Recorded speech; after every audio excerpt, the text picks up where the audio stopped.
Hi friends, welcome to our channel. మనము ఈరోజు రైస్తో ఊతప్పం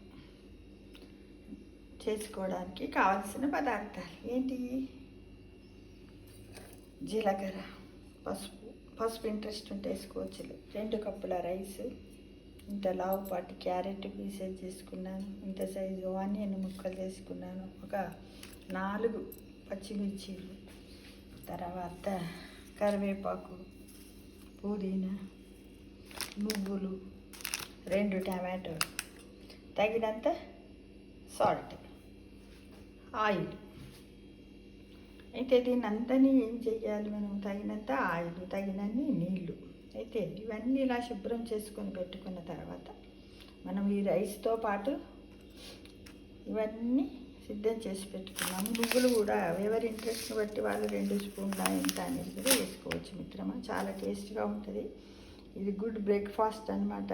దీన్ని నైట్కి డిన్నర్లో కూడా తయారు చేసుకుంటే బాగుంటుంది తింటేనే. ఎందుకంటే మనం మార్నింగ్ వండిన అన్నం మిగిలింది అనుకోండి, అప్పుడు చేసుకోవచ్చు.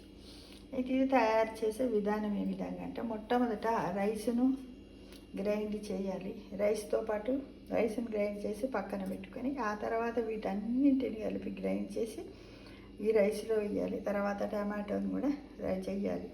తర్వాత ఇంట్రెస్ట్ ఉంటే దీన్ని అందులో వేసి రుబ్బుకోవచ్చు, లేకపోతే చిన్న చిన్న ఆకుల్లా కట్ చేసి కూడా ఇందులో వేసుకోవచ్చు. అట్లానే ఈ కరివేపాకును కూడా అంతే. ఇలా తగినంత ఉప్పు వేసి మన ఈ నువ్వులు వేసి మనము దోశపిండి ఎలా తయారు చేసుకుంటాం అలా కొంచెం చిక్కగా ఉండాలి, ఇది ఊతప్పం కాబట్టి. అయితే దీనికి మనం ఏం చేస్తాం, కొంచెం రవ్వ, బొంబాయి రవ్వను తీసుకోవాలి. తీసుకొని ఈ మిశ్రమం లోపల వేసి బాగా కలిపి ఒక 5 మినిట్స్ పక్కన పెట్టుకొని, ఆ తర్వాత స్టవ్ పైన పేనం పెట్టి దోశ పేనం ఉంటుంది కదా, పెట్టేసి అది బాగా వేడెక్కాక దాన్ని కొంచెం మంట తగ్గించి స్విమ్ చేసి, అప్పుడు మనము ఈ తయారు చేసినటువంటి రైస్తో ఇవన్నీ మిశ్రమాన్ని తయారు చేసాం కదా మిత్రమా, ఆ మిశ్రమాన్ని చిన్న చిన్న దోశల్లా, బేబీ దోశల్లాగా నీకు ఎంత ఇంట్రెస్ట్ ఉంటే అంత ఊతప్పంలాగా వేసుకుంటే చాలా బాగుంటుంది.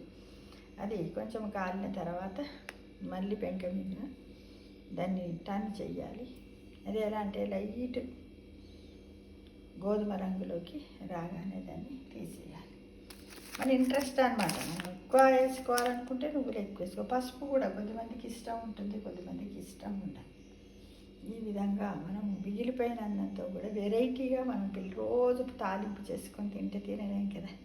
అందుకోసం ఇలా దూరగా వేయించుకొని వేడిగా ఎలాంటి చట్నీ లేకుండా కూడా మనం తినొచ్చు.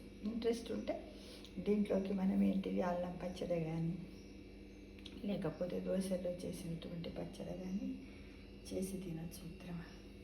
చాలా బాగుంటుంది. తెలుసుగా మీ అందరికీ, ఇది కూడా తెలుసుగా.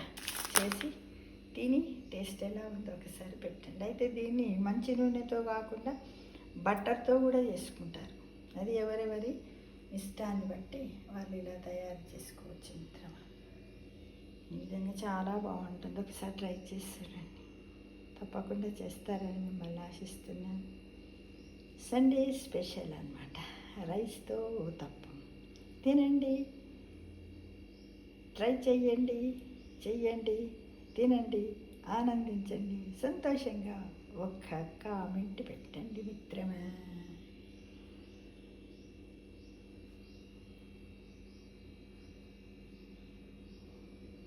అయితే ఇందులో వేసినవన్నీ కూడా చూడండి. ఆనియన్ తల్లి చేసే మేలు ఉల్లి చెయ్యదంటారు కదా. పచ్చిమిర్చి అది మంచిది. కరివేపాకు విటమిన్ ఏ ఉంటుంది. క్యారెట్లో ఫైబర్ ఉంటుంది, విటమిన్ ఏ ఉంటుంది. టమాటాలో విటమిన్ సి ఉంటుంది. నువ్వుల్లో ఐరన్ ఉంటుంది. పుదీనాలో మన బాడీలో ఉన్నటువంటి ఇన్ఫెక్షన్స్ తగ్గిస్తుంది. జీలకర్ర జీర్ణశక్తిని పెంపొందిస్తుంది. పసుపు యాంటీబయాటిక్గా పనిచేస్తుంది. సాల్ట్ మన బాడీలో ఉన్నటువంటి మన ఎలక్ట్రోలైట్స్ అన్నింటిని కూడా రవ్వ, గోధుమ రవ్వ, ఇది కూడా మన బాడీకి అదిగా ఉంటుంది. ఈ దోశలో గోధుమ రవ్వ ఎందుకు చేయాలి, బొంబాయి రవ్వ అంటే దోశ విరగకుండా ఉండడానికి అన్నమాట. ఈ విధంగా మనం అప్పుడప్పుడు ఇలా వెరైటీ చేసుకుంటే బాగుంటుంది. శ్రమ అనకుండా కదా, కష్టే పని అంటారు కదా. మనం కష్టపడి మిశ్రమాన్ని తయారు చేసుకుంటేనే తినేటప్పుడు మనకు జిహకు చాలా రుచికరంగా ఉంటుంది. చాలా సంతోషంగా అబ్బాయిలు నేను ఒకటి నుంచి వెరైటీ చేసుకుని తిన్నాను అని ఉంటుంది మిత్రమా. తప్పకుండా ట్రై చేయండి, చాలా టేస్టీగా ఉంటుంది.